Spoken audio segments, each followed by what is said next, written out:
sure you know what it is. Rise of Ashara gets released next week on the 25th. We are here to preview Nazjatar's Visitor's Guide. So without further ado, let's go ahead and check it out. As you can see here, we're going to be able to preview Nazjatar's Visitor's Guide, which was recently released by Blizzard Entertainment. After a high-stakes chase across the seas, the Alliance and the Horde find themselves facing an ancient enemy who has long been lurking in the depths. Queen Ashara and her fearsome Naga army, with their ships decimated by Ashara's ambush, the Alliance and Horde must establish a new base of operations and join forces with new allies in the perilous realms of Nazjatar.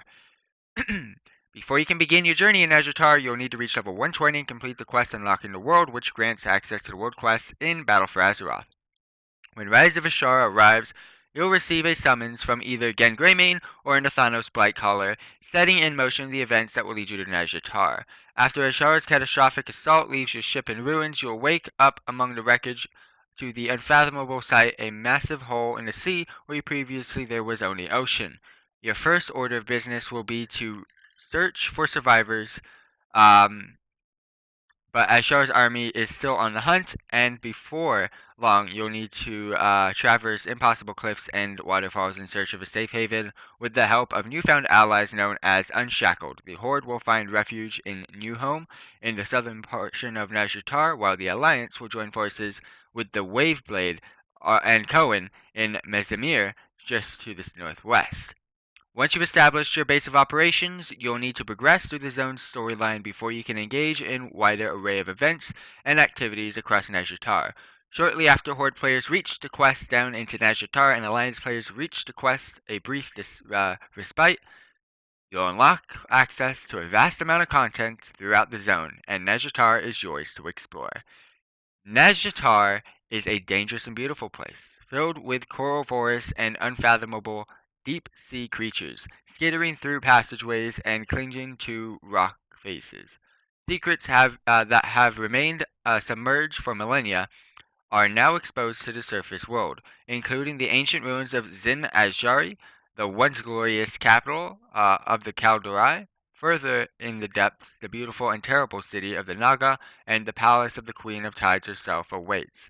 Meet your new friends. To help navigate the pearls of Nazjatar, Alliance heroes will join forces with the Waveblade and Cohen, a faction of deep-sea warriors skilled in surviving the dangers of the ocean.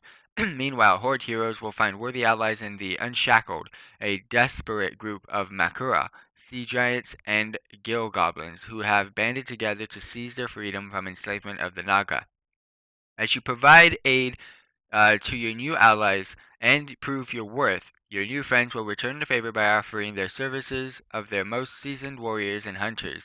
These special combat allies will journey alongside you and face the hazards of Nazjatar, growing in power as you complete their special quests, and ultimately unlocking new abilities and rewards. Earning reputation with the Waveblade and Cohen and the Unshackled will provide access to new items that can be purchased from their quartermasters using gold or prismatic mana pearls.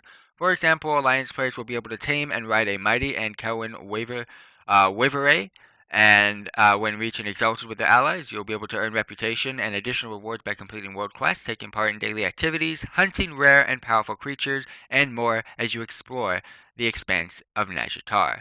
Did you know, just a little boost, Nazjatar is a dangerous area filled with strange and incredibly powerful creatures, but you can gain an edge by taking advantage of the many combat bonuses the zone has to offer.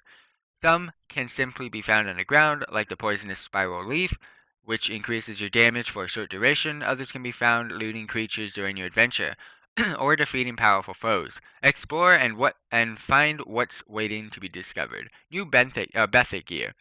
As you explore Nazjatar, you'll collect prismatic mana pearls, a new kind of soulbound currency you can spend to purchase benthic tokens. They did forget the N. And upgrades. These bind to account tokens grant a piece of upgradable benthic gear specific to your armor type: cloth, leather, mail, plate. Nice, my ults are gonna love life. Starting at item level 385.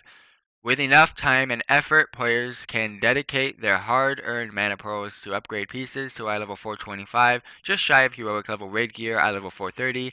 Learn more about benthic gear in their earlier preview, which I've already gone over. New PvE events, summons from the depths.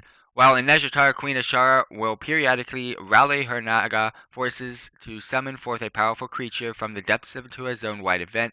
With each such event will occur in two phases. The first phase will require you to clear out some of Queen Ashara's elite Naga forces within a limited amount of time, while the second phase will require players to work together to defeat the monstrosity the Naga have called. Keep an eye out for skull-shaped icons on your map indicating that one of these events is underway. Ashara's elite commanders. From time to time, players will be called upon to face 5 of Ashara's elite commanders, who will appear in various locations throughout Nazjatar, available only when war mode is off. Defeating any of these 5 formidable foes will provide you with prismatic mana pearls, and the more you take down, the more mana pearls you'll have to spend on your favorite vendor. Turning off war mode, I guess. New PvP event, Battle for Nazjatar. Players who have War Mode enabled in Nazjatar will be able to take part in the new PvP event to earn rewards and achievements during the Battle of Nazjatar event. The Horde and Alliance will need to coordinate their forces to capture and hold 5 points across the zone. Alethar Spire, Lemorathra Spire, Tharasta Spire, to Tidal Conflux and Zin Azshari. Once towers are captured, the Horde and Alliance will begin to accumulate points for each tower under their control. First faction to reach 10k, or whoever has the most points at the end of 45 minutes will claim victory. If you defeated at least one enemy player during the event, the first win of the day will reward 200 conquests and 10 Nazjatar battle commendations, while the losing faction will still receive a small amount of conquest and Nazjatar battle commendations, which can be exchanged for rewards, including the imposing ink scale Deep Seeker mount. So I guess we can use both. New world bosses. While exploring this dangerous new territory, keep your eye out for 2 new world bosses, Ulmoth and Soulbinder, and Wake Mara. So Ulmoth and Wake Mara are the 2 new world bosses, and last but not least, the new raid dungeon, the Eternal Palace. Your journey to Nazjatar will ultimately lead to Queen Ashara's seat of power in the Eternal Palace, a new raid featuring 8 new bosses, including the Queen of Tides' most devoted champions. Learn more about the new raid and its release schedule in their preview. In Nazjatar, you'll experience the next chapter of the ongoing story of the Battle for Azeroth. Come face to face with the long-forgotten legends and earn a trove of treasures, mounts, pets, achievements, and more along the way. Prepare to brave the dangers of Nazjatar when Rise of Ashara arrives June 25th. Thank you all very much for tuning in. Again, all of this already released on our channel. This is just an overview and a recap. Catch you guys next time. Peace out.